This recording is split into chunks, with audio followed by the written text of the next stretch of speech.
अब भारत में स्टारलिंक की कहानी एक दिलचस्प बिजनेस बैटल की तरह है, जहां इलॉन मस्क का satellite internet service Mukesh Ambani जैसे दिग्गज बिजनेसमैन के साथ टकराव की स्थिति में है।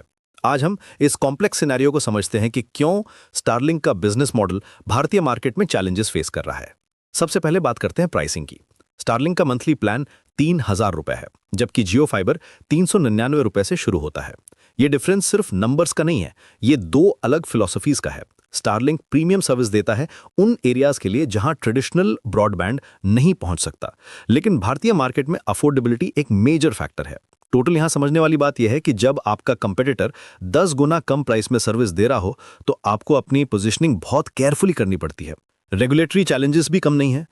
भारत सरकार ने स्टारलिंक के लिए 29 पॉइंट कंप्लायंस फ्रेमवर्क बनाया है, जिसमें data localization, lawful interception access और ग्राउंड इंफ्रास्ट्रक्चर का कम से कम 20% हिस्सा 5 साल के अंदर इंडिया में एस्टैब्लिश करना शामिल है। ये रिक्वायरमेंट स्टारलिंक के ग्लोबल बिजनेस मॉडल के साथ अलाइन नहीं करती।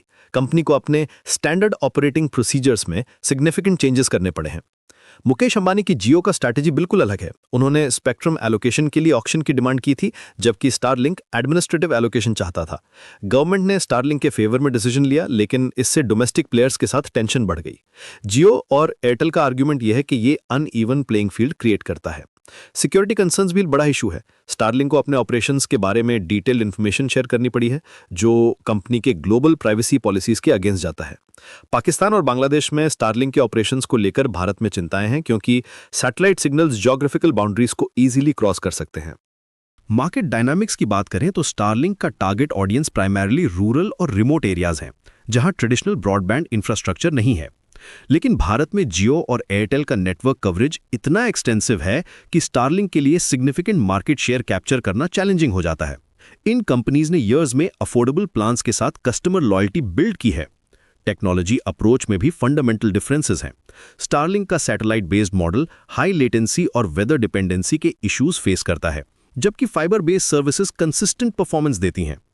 भारतीय कंज्यूमर्स के लिए रिलायबिलिटी एक क्रूशियल फैक्टर है, स्पेशली बिजनेस एप्लीकेशंस के लिए। कंपटीशन के पर्सपेक्टिव से देखें तो मुकेश अंबानी की स्ट्रैटेजी डिफेंसिव और ऑफेंसिव दोनों है।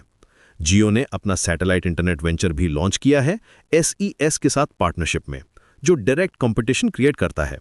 साथ ही प्राइसिंग वॉर्स में स्टारलिंक को पार्टिसिपेट करना पड़ सकता है, जो उनके प्रॉफिट मार्जिन्स को अफेक्ट करेगा। इंफ्रास्ट्रक्चर रिक्वायरमेंट्स भी एक मेजर चैलेंज है। स्टारलिंक को इंडिया में ग्राउंड स्टेशंस एस्टैब्लिश करने पड़े हैं, जिसमें सिग्निफिकेंट इन्वेस्टमेंट और रेगुलेटरी अप्रूवल्स की जरूरत है। मुंबई को सेंट्रल हब बनाया गया है, लेकिन यह प्रोसेस टाइम कंज्यूमिंग और एक्सपेंसिव है। इकोनॉमिक इंप्लीकेशंस की बात करें तो स्टारलिंक का एंट्री भारतीय टेलीकॉम मार्केट में डिसरप्शन ला सकता है, लेकिन साथ ही यह फॉरेन डिपेंडेंसी भी बढ़ाता है। गवर्नमेंट का अप्रोच यह है कि टेक्नोलॉजी ट्रांसफर और लोकल मैन्युफैक्चरिंग को एनकरेज किया जाए, जो स्टारलिंक के ग्लोबल स्टैंडर्डाइज्ड मॉडल के साथ कॉन्फ्लिक्ट करता है। अंत में ये बैटल सिर्फ टेक्नोलॉजी या प्राइसिंग की नहीं है, ये डिजिटल सॉवरेनिटी, इकोनॉमिक इंटरेस्ट्स और स्ट्रेटेजिक पोजीशनिंग की है। स्टारलिंक को भारत में सक्सेस पाने के लिए अपने ग्लोबल बिजनेस मॉडल में सिग्निफिकेंट अडैप्टेशंस करने पड़ेंगे, जो कंपनी के लिए एक कॉम्प्लेक्स डिसीजन है।